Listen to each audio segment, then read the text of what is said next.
बिस्मिल्लाहिर्रहमानिर्रहीम। अस्सलामु अलैकुम वरहमतुल्लाह।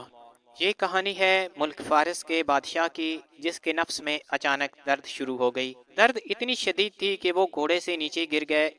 उसे वापस महल लाया गया। शाही हकीम ने उसका इलाज करना शुरू कर दिया, लेकिन बादशाह सलामत को जरा भर फर्क न पड़ा।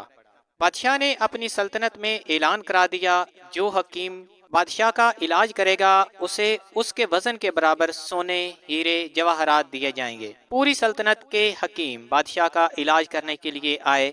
जब वो बादशाह सलामत की हालत देखते तो वापस चले जाते, क्योंकि वो डर जाते अगर बादशाह को कुछ हो गया तो लेने की बजाय देने पड़ेंगे। आखिर में एक हकीम आया। उसने बादशाह का इलाज एक कनीज की मदद से किया। उस हकीम ने खूबसूरत कनीज को बेलिबास करके। दोस्तों, ये कहानी है मुल्क फारिस की, जिसे आजकल ईरान कहते हैं। ये बादशाह अपने असूलों का बहुत पाबंद था। शायद इसी वजह से उसे जालिम हुक्मरान कहा जाता था। जो उसने कानून बनाए थे, उसकी जो भी खिलाफ वर्जी करता, ख्वाह उसका अपना भाई भी होता, तो उसे सजा देता। मुल्क फारिस दिन ब दिन तरक्की की राह पर गामजन था।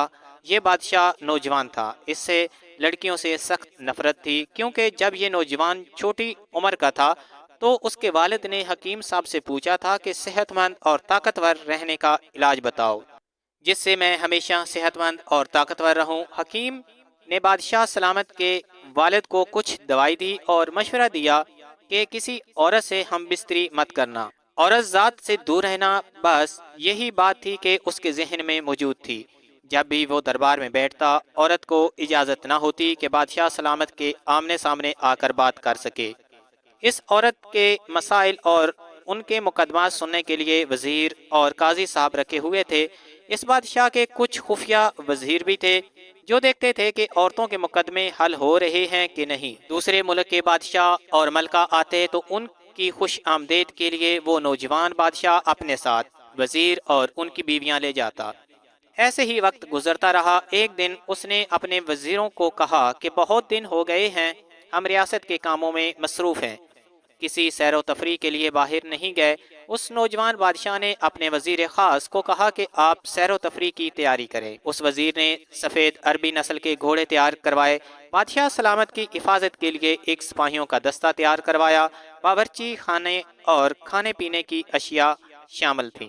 बादशाह सलामत के महल से कुछ मील दूर एक जंगल था। ये जंगल पहाड़ी इलाके में वाक़या था। इस जंगल में कुदरती झीलें थीं। इन झीलों का पानी छोटे पहाड़ पर वाक़या एक चश्मे से आ रहा था। जहाँ पर बादशाह सलामत के लिए खैमा लगाया गया, उसके पास एक खूबसूरत आबशार थी। बादशाह सलामत ने थोड़ी देर आराम किया। उसके बाद बादशाह सलामत शिकार के लिए घोड़े पर सवार हो गए। बादशाह ने अपने साथ तीर कमान लिए और उसके अलावा अपनी हिफाजत के लिए तलवार और खंजर को भी रख लिया, ताकि अचानक किसी बड़े खतरे से निपटा जा सके। बादशाह सलामत ने अपने वजीरों को कहा कि आज दोपहर का खाना हिरन के गोश्त से पकेगा, जिसका मैं शिकार करूंगा। बादशाह ने अपने सफ़ेद अरबी घोड़े को एड़ी मारी और शिकार के लिए रवाना हुए। बादशाह ने दूर से एक हिरन का झुंड देखा तो अपने वजीरों को कहने लगे कि शिकार हमारा इंतजार कर रहा है। बादशाह सलामत खामोशी से दूसरी तरफ हिरन के झुंड के करीब आ रहे थे। उसने खामोशी से तीर का निशाना एक हिरन को लगाया, जो उसकी अगली टांगों में पेवस्त हो गया। सिपाहियों ने आगे बढ़कर हिरन को पकड़कर फौरन ज़िबा कर दिया और उसे लेकर खैमे की तरफ रवाना हो गए। बादशाह सलामत शिकार करके वापस आ रहे थे कि अचानक उसके लफ्ज़ उज़्वे खास में दर्द होना शुरू हो गई। दर्द इतनी शदीद थी कि बादशाह ने ऊंचा ऊंचा चिल्लाना शुरू कर दिया। उससे दर्द बर्दाश्त नहीं हो रही थी। बादशाह को फौरन महल वापस लाया गया। शाही हकीम को बुलवाकर इलाज शुरू कर दिया। शाही हकीम ने हर किस्म की दवाई इस्तेमाल कर ली, लेकिन जरा बराबर फर्क ना पड़ा। बादशाह ने अपनी रियासत में ऐलान करवा दिया कि जो हकीम मेरा इलाज करेगा, मैं उसे उसके वजन के बराबर सोने, हीरे, जवाहरात दूंगा। मुल्क के हकीम बारी बारी आए, लेकिन जब वो बादशाह की हालत देखते तो वापस चले जाते और इलाज करने से इनकार कर देते। उनका ख्याल था कि अगर बादशाह मर गया तो उनका सर भी कलम कर दिया जाएगा। आखिर में एक हकीम आया। उसने कहा कि मैं एक शर्त पर आपका इलाज करूंगा, जो मैं सवाल पूछूं उसका सच सच जवाब देना।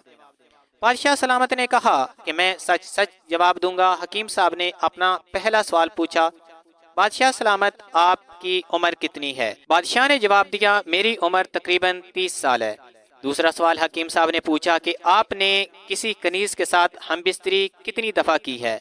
بادشاہ نے جواب دیا کہ میں نے اپنی زندگی میں کسی کنیز کے ساتھ ہم بستری نہیں کی۔ تیسرا سوال حکیم صاحب نے کیا کہ آپ کو کیا احتلام ہوتا ہے، یعنی خواب میں آپ کے نفس سے منی نکلتی ہے یا نہیں؟ تو بادشاہ سلامت نے جواب دیا کہ نہیں، میں اس کو روکنے کے لیے دوائیاں استعمال کرتا ہوں۔ چوتھا سوال حکیم صاحب نے کیا کہ آپ نے ابھی تک شادی کیوں نہیں کی؟ اس کا جواب بادشاہ نے دیا کہ میں جب چھوٹا تھا تو حکیم صاحب نے میرے والد کو مشورہ دیا کہ عورت سے دور رہنا اور اس کے ساتھ ہم بستری مت کرنا، مگر کمزور ہو جاؤں گا، تب سے میں عورتوں خاص کر خوبصورت لڑکیوں سے دور رہتا ہوں۔ حکیم صاحب نے کہا کہ اگر اپنی صحت چاہتے ہو، اس در سے نجات چاہتے ہو تو وہ کام کرنا پڑے گا جو میں کہوں گا۔ بادشاہ سلامت نے کہا کہ میں ضرور کروں گا، کسی طریقے سے اس ظالم در سے نجات حاصل کر سکوں۔ حکیم صاحب نے اس وزیر لے کر کمرے سے باہر چلے جو بادشاہ کے دل کے قریب تھا۔ حکیم صاحب نے وزیر کو کہا کہ اس ملک کی خوبصورت ترین لڑکی لے کر آؤ جو ملکہ بننے کے قابل ہو۔ لڑکی غریب ہو کوئی بات نہیں، لیکن اس کے کردار پر کوئی انگلی نہ اٹھائے۔ لڑکی اور اس کے والدین کو محل میں پہنچا دیا گیا۔ اس لڑکی کے والدین سے پوچھا گیا ہم اس لڑکی کی شادی بادشاہ سے کرنا چاہتے ہیں۔ لڑکی کے وزیر نے ہاں کر دی۔ ہاں کرتے بھی کیوں نہ، ان کی بیٹی ملکہ بننے جا رہی تھی۔ قاضی صاحب کو بلایا گیا، ان دونوں کا نکاح قرار دیا گیا۔ بادشاہ کے وزیر خاص نے ایک کنیز کو حکم دیا کہ اس لڑکی کو بے لباس کر کے بادشاہ کے کمرے میں بند کر دو۔ ایسا ہی کیا گیا۔ صبح بادشاہ سلامت جب کمرے سے باہر نکلے تو صحت مند تھے، ان کو کوئی تکلیف نہیں ہو رہی تھی۔ حکیم صاحب نے بادشاہ کو کہا کہ بادشاہ سلامت، انسان کے جسم کی کوئی چیز بے مقصد نہیں بنائی گئی، لیکن ضروری ہے کہ اس کا استعمال صحیح طریقے سے کیا جائے۔ حکیم صاحب کو اپنے وعدے کے مطابق انعام دیا گیا۔ بادشاہ نے اس حکیم کو شاہی حکیم بنا لیا۔ قدرت نے غریب لڑکی کو پورے ملک کی ملکہ بنا دیا۔ وہ کہتے ہیں نا، قدرت بادشاہ کو فقیر اور مفلس بنا دیتی ہے اور کسی غریب مفلس کو بادشاہ یا ملکہ بنا دیتی ہے۔ اس کی مثال ہمارے سامنے ہے۔ چینل کو سبسکرائب کر لیں۔ کل حاضر ہوتے ہیں ایک نئی ویڈیو کے ساتھ، تب تک اجازت دیجیے۔ اللہ حافظ۔